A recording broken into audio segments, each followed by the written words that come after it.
a wà ní church ní crossover night so iná wa ti lọ ó wá mọ́wọ́ mi ó fi sójú ara ẹ̀ bó kọ́ mi bí màá ṣe máa ṣe àwọn nǹkan tí màá máa ṣe mo dẹ̀ wà ní ọmọ ọdún 8 ó dẹ̀ máa ń threaten mi pé kí n má sọ ní ọmọ ọdún 8 ìtumọ̀ ni pé aside pé mi àti Alhaji Wasiu Alabi Pasuma à ń jẹ́ orúkọ kan náà màmá wa ń jẹ́ orúkọ kan náà ìyá tiwọn ìhà tí òun kọ sí ọmọ ó yàtọ̀ sí ìhà tí màmá tèmi kọ sọ́mọ ọ̀rọ̀ ńlá ni ọ̀rọ̀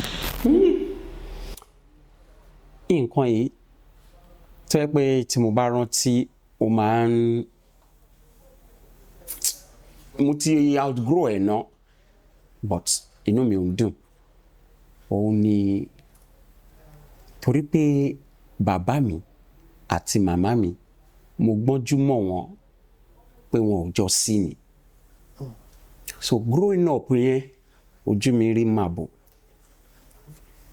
I happen to be the only son of my parents. I have 2 elder sisters, 2 younger sisters. Firstborn wa ibi tán marry sí mo máa ń lọ síbẹ̀ fún holiday wá ní àǹtí kan àwọn yẹn ọkọ mi mo mọ̀ pé àwọn òbí wọ́n ní láti wà cautioned mi ò ní single woman single parent mi ò ní pé single ladies pé bóyá issue kò ń ṣe gbogbo èèyàn but that particular sister a máa bá mi ṣeré ńgbà yá ọkọ mi mo dẹ̀ wà ní ọmọ ọdún 8. ọmọ ọdún 8. bẹ́ẹ̀ ni tí mi ò mọ̀ bóyá ọkùnrin àbóbìnrin máa ń ní irun lábẹ́ sister yìí dẹ̀ ti ń ṣe oríṣiríṣi pẹ̀lú mi ní ọmọ ọdún 8. mo wá láwọn ọ̀rẹ́ tí mo máa ń sọ nǹkan ilé tí wọn tó bá ti ṣẹlẹ̀ àwọn kan máa ń rẹ́rìn-ín inú wọn máa dùn pé ìwọ ti ń ṣe nǹkan táwọn àgbàlagbà yẹn máa ń ṣe àwọn kan máa ń feel bad ó wá tó stage kan ó ti wá ń gbádùn mímí náà látọmọ ọdún 8. The funniest thing ni pé àwọn èèyàn mi gbá tó fi mí sọ́dọ̀ ẹ̀ pé a máa lọ́dọ̀ ìyàwó ẹ̀. tí àwọn ènìyàn ọ̀dẹ̀ mọ̀ pé nǹkan bẹ́ẹ̀ yẹn ń ṣẹlẹ̀. tán ọ̀dẹ̀ mọ̀ ó dẹ̀ máa ń threaten mi pé kí n má sọ. mo rántí ọjọ́ kan a wà ní church ní crossover night so iná wa ti lọ ó wá mọ́wọ́ mi ó fi sójú ara ẹ̀ bó kọ́ mi bí màá ṣe máa ṣe àwọn nǹkan tí màá máa ṣe iná kàn dé mi iná lọ tẹ́lẹ̀ ló fi take advantage yẹn iná kàn dé lójijì ni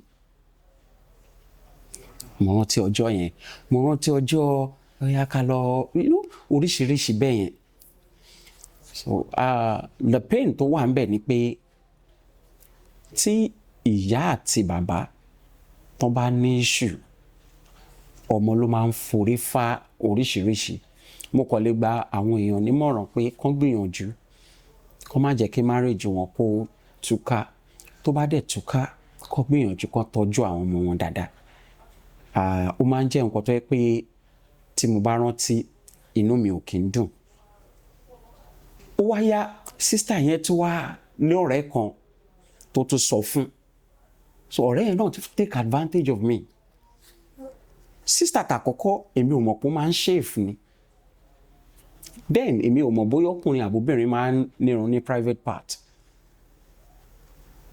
but sísítà yẹn tó jẹ́ ọ̀rẹ́ ẹ̀ tó introduce tí mo wá fẹ́ ṣe mo wá rí irun tó pọ̀ àyà mi ti já bọ́ torí mo ti máa ń ṣe mo kọ̀ wípé after dodo ni kinní yẹn wà ṣe mo wá sáré lọ bá àwọn ọ̀rẹ́ mi after tí mo ṣe tán mo tún ti ṣe kan lénìí but àǹtí tí mo ṣe pẹ̀lú lénìí àjẹ́ ni o ọ̀rẹ́ mi kọ́ wá bí mi pé àjẹbáwọ̀ wáyé ní irun tó máa ń wà lórí àwọn èèyàn yẹn ó wà ní private part ẹ̀ ọ̀rẹ́ mi wá sọ fún mi pé mi kò ń ṣàjẹ́ ó dàbí pé àwọn àgbàlagbà yẹn irun yẹn máa ń wà ní private part wọn. Mo ní how do you know? Ó lóun máa ń rí tìmọ́ mi o. Nǹkan tí mo kọ̀ rí ń bẹ̀ ni pé àwọn ọmọ náà àwọn òbí kọ́kọ́ wà careful ọmọ wọn tó jọ́kùnrin kan ìwọ̀nba ni kán máa because akéré gan imagine ọmọ 8 years ó jẹ́ ìrírí tó yẹ pé tí mo bá rántí inú mi ò kí ń dùn. Mo wá rántí pé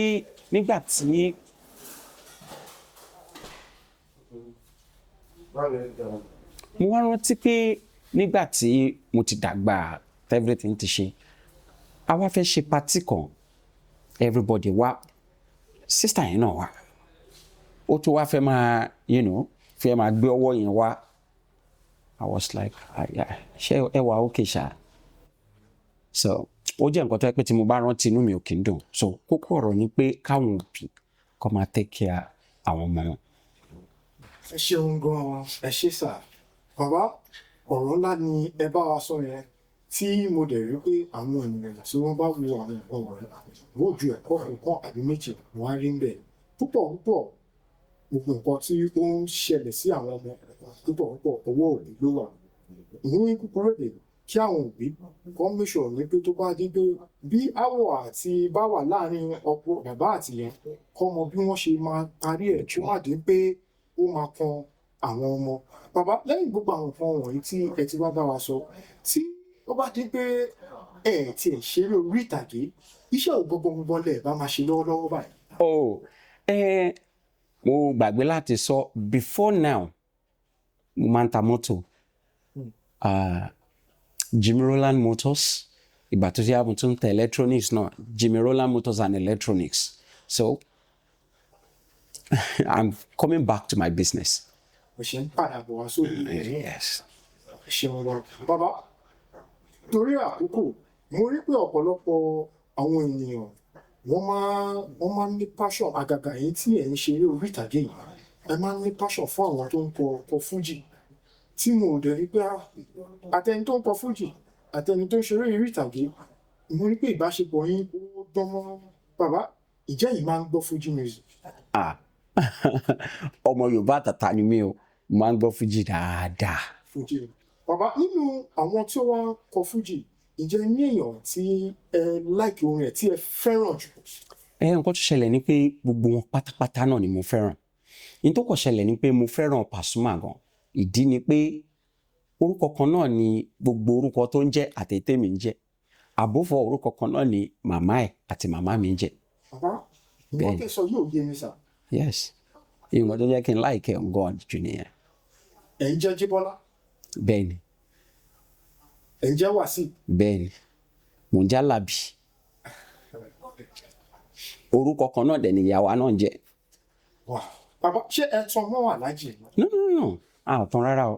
Ọmọ Èkìtì lèmi, ọmọ Ìgbónà làwọn. Ṣé Àlájì dẹ̀ mọ̀ pé irú nǹkan bá ẹ ní similarities yìí? Ní tó ṣẹlẹ̀ ni pé àbúrò mi close mọ́ wọn. Èmi ò close mọ́ wọn. Mo like orin wọn. Ṣéjọ́ kan lè wà kí n má gbọ́. But Ọlọ́run tí kádàrá kájọ ní close talk. Mo ti lọ sí party tán wá kọrin ìmí bóyá mo ti lọ kán dé ìmí mo ti wá sí ìtàn wà náà rí but àti ní orí ọ̀fẹ́ láti ní close something. Ọ̀rọ̀ pọ̀ níbẹ̀ because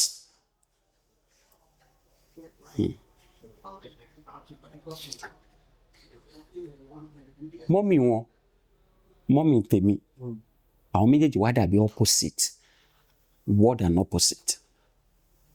Ìyẹn Àlájà. Ìtumọ̀ ni pé aside pé mi àti Alhaji Wasiu Alabi Pasuma à ń jẹ́ orúkọ kan náà màmá wa ń jẹ́ orúkọ kan náà ìyá tiwọn ìhà tí òun kọ sí ọmọ ó yàtọ̀ sí ìhà tí màmá tèmi kọ sọ́mọ. Ọ̀rọ̀ ńlá ni ọ̀rọ̀ ọjọ́ mi nìyẹn. Bàbá ẹ má bínú pé màá ìfẹ́ dúró sórí ibẹ̀ torí nǹkan tí ẹ sọ yìí ọ̀rọ̀ tó lágbára ni.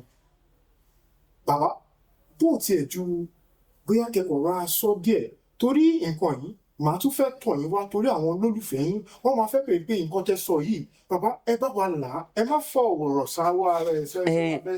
nǹkan tó ṣẹlẹ̀ ni pé mo ti sọ́nà mọ́rọ̀ mo ní mo gbọ́njú mọ bàbá àtìyá mi separate ni ẹ rántí pé bàbá àtìyá ti Alhaji Wasiu Ayinde náà separate but màmá títí ẹ ò fọmọ́lẹ̀ màmá tèmi fọmọ́lẹ̀ màmá títí ẹ lè go any length fọmọ màmá tèmi dọ̀la tí n bá rí kọ́ wọn báyìí wọ́n fẹ́ gbowó ni. wọ́n fẹ́ gbowó so èyí tí wọ́n pé ẹ̀yin ṣe pé ibi tí màmá ò ṣe sí ló dàbí pé wọ́n fẹ́ jẹ ní. ẹ jẹ́ kúrò lórí ẹ̀. ẹ ṣeun gan-an bàbá lóòótọ́ kí àwọn ènìyàn lè mọ̀ pé lóòótọ́ ẹ máa ń gbọ́ orin Alhaji Pasuma ẹ bá mi kọ̀ọ̀kan nú orin tí ẹ bá mọ̀.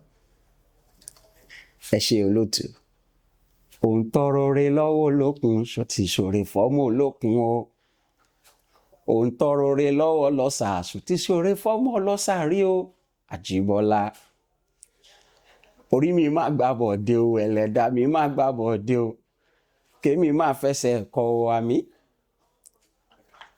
ọlọ́run fi wà rẹ̀ kẹ́ o ṣé wọ́gán tí jẹ́ kí o ìwà tó ń wù sọmọ́ lákejì ẹ o torí pé give and take ni Alábí ọ̀rọ̀ lẹ́ ayé Paso tí n bá níná jó lórí omi ẹni kérú ẹ wá o torí pé láyé àtijọ́ o àwọn ànábì gangan tó jọ Ọlọ́run ló sì kẹ́ wọn èyí tàná bí Ìsá ó ń béèrè oore lọ́wọ́ wọn ọba o Ọlọ́run wá ń fún lésì pé o ṣòtí ṣoore fọ́mọ lákejì ẹ o Ọlọ́run wá ń fún lésì pé o ṣòtí ṣoore fún mi rí o ànábì Ìsá ó wá ń béèrè lọ́wọ́ Ọlọ́run ọba o báwo ni mo ṣe fẹ́ ṣoore fún ẹ Ọlọ́run wá ń fún lésì pé o àwọn tó ń bẹ ládùúgbò ẹ tó bá ti ṣoore fún wọn ó ti ṣe fún mi náà nìyẹn o. ẹ ṣe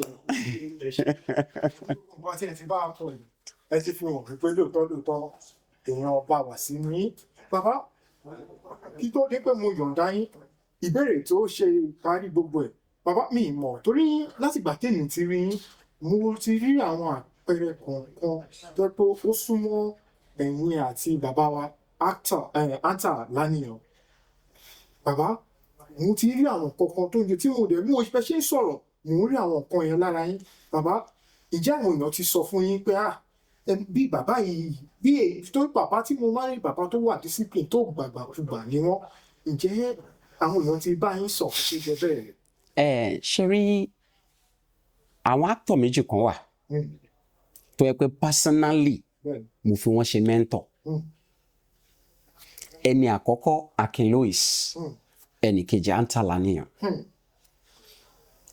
nígbà míì tó bá fún mi ní script tàbí tí director bá ti fún wa lines máa wò pé ok ká ní Akin Louis tàbí Anta Laniyan ló fẹ́ ṣiṣẹ́ báwo náà ṣe máa ṣe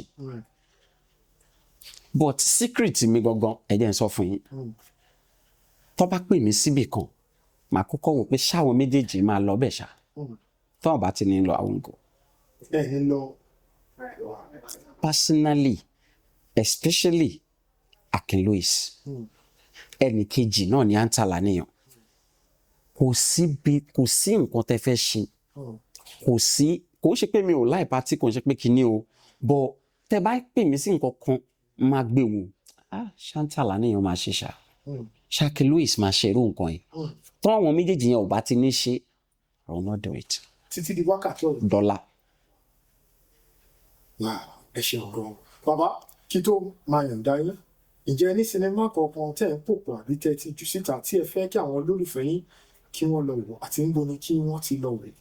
ẹ ṣe nǹkan tí mo fẹ́ káwọn olólùfẹ́ mi kan bá mi ṣe jù tínú mi máa dùn òun ni YouTube channel tèmi gangan Mr Rolland TV Ọkọláìdé fíìmù tí mo yà ni mo fẹ́ gbé padà wá sí orí YouTube Ọkọláìdé kan bá mi wò mo wá ń plan sinimá kan lọ́wọ́ Officer